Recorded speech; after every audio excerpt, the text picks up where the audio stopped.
Hello and welcome back to KDTechs. In this video, we are going to learn about the Kotlin Multiplatform, also known as KMP. Kotlin Multiplatform allows us to share code between Android, iOS, and other platforms using Kotlin. I will explain everything step by step in simple and practical way.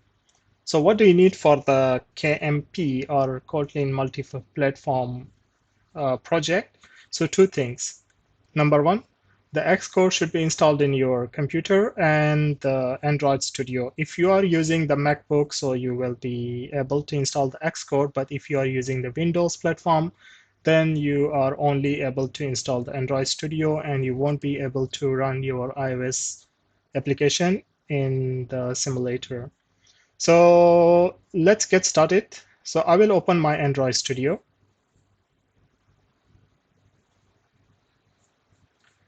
Okay, since we don't have the KMP plugin installed, so what we need to do is to go to the settings and go to our plugins, the marketplace, and here I will search for the KMP, Kotlin Multiplatform, and I will click install.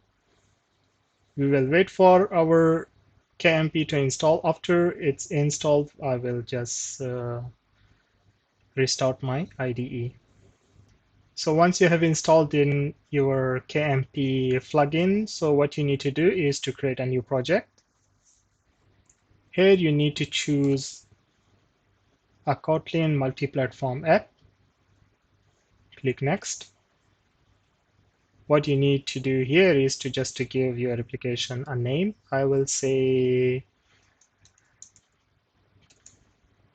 my first KMP and click Next. So here you need to define what application do you need. I need the Android app, I need the iOS app, and I need the shared module. Yes, of course, I need it. And then we will be using a regular framework, or you can choose the Cocoa dependency manager, but let's choose the regular framework for now and leave everything as default and click Finish. Wait for your application to finish the Gradle. So meanwhile, since our application is building here, the Gradle is in progress. So I will quickly bring you through the IDE. If you are new to the Android Studio, so what do you have here is all the tasks you can perform, which has the Gradle, which has notification, and which has the device manager, where you can choose or add or delete devices, which is actually the emulators where you will run your Android application. And here the emulator will be running, the running devices will display over here. And up here, you will see the sync project, which actually, whenever you make some changes in your project, which is related to the Gradle or dependencies, so you need to sync your project over here. And here we have the debugger. When you put some breakpoints throughout your code, so you can actually attach the debugger over here, and you can debug the codes using this debugger. And here we have the build or assemble our project. So you can assemble projects before you are publishing or you want to see if there is an error. And here we have our configuration where when our Gradle is finished, so you will see the app here or you will see the iOS app here. So then you can run by clicking on this play button. So in this side, we have our project files where you see the Gradle idea, the Android app, and the iOS app and the shared. So all our code we will be doing in the shared. In shared, okay. So we have the Android main and we have the iOS main, and here we have the common main. So whatever we write in the common main, that will be applied to the Android and iOS both. And if you want to do something natively, and that for that one, you will be using the specific folder. For the iOS, you will be using the iOS main. And for the Android, you will be using the Android main. So as you can see, our application is up and running, and I will bring you quickly again through the directory structure. As you can see, only the Android app because we are on the Android Studio.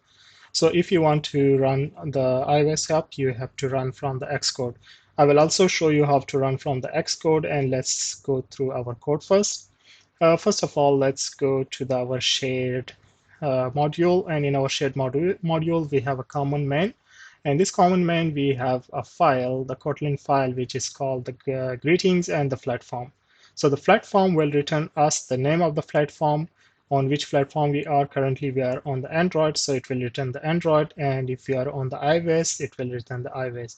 So we have here a function which is called the greet, which return the strings. And here we are returning a hello platform name. The platform name is coming from our platform Kotlin file, which is actually if you are running on the Android, so it will return Android, or if you are iOS, it will return the iOS.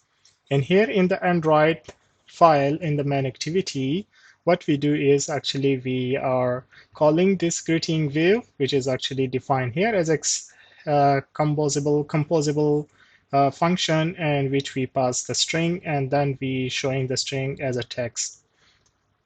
Okay, so the composable greetings and greet. So this greetings.greet is coming from our greeting file. All right. So how you will run your application is actually here is like a two options. You have iOS app and you have the Android app. For the iOS app, what you need a simulator here. Let's open a simulator first. I will open the iPhone 15 Pro Max. And for the Android, I will be choosing some, maybe I choose like a Pixel 6 API 34. So only you can only choose this emulator if you have emulator installed here. If you don't have any emulator over here, you will click on this plus icon and create a virtual device. And here you will choose your preferred emulator, or for example, you want to choose you can choose a different one, maybe 16.6 Pro. And this one is already existed, I think. Okay, so yeah, you need to choose the system image. For us, we will choose the API ARM64 and this, and then once you click finish, it will install this ARM, and then your emulator will be in here. So once your emulator is here, you will be able to select from here. Since I have many emulators, so I don't want to install any other one. Okay, for this one, I will choose Pixel 6 API 34, and I will run our application. For the iOS, there are two ways to run. Since our Android is already running, so I will show you the iOS one also. So you open the Xcode.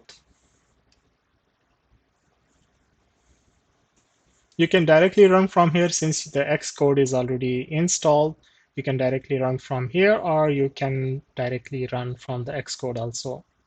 So okay, our Xcode is up and running. Let's open the existing project.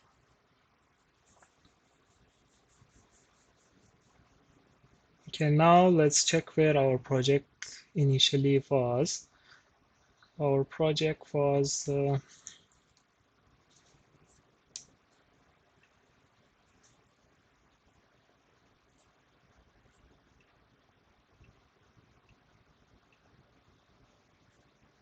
Android projects. Android projects. Here we have our first KMP, and first KMP we have the iOS app, and you will open this one, the iOS app Xcode project, and click open. So you can see in the content tree exactly the same thing. We have greets coming from our greetings.greet, and we are displaying the greet in the text view. All right, so let's choose our emulator. Here I will choose the iPhone 15 Pro Max. All right, as you can see, our applications are running on the iOS, iPhone 15, and also on Android. And you can see the message, hello iOS 17.4, and here we have hello Android 34. Okay, so you can change our message from here, and we just pass. So instead of hello platform name, we say welcome Welcome to KDTax, and we can run again our application. If you click on this both, this will ask you stop and rerun. We will say okay, stop and rerun. Also for the Android, we will do the same. So here we have the iOS build and the Android build both together. Okay, our both applications are up and running, and you can see our latest changes. Welcome to KDTax on the iOS, and the same way you can see the welcome to KDTax on the Android device. So this is how the KMP works, and for this video we will be stopping over here. And in the next video we will be building some Rail application using the KMP that can run on the iOS and Android both. Thanks for watching, and please don't forget to subscribe to not to miss any videos in future. And if you have any question or query, please don't hesitate to comment on this video. Thank you so much, and thanks for watching.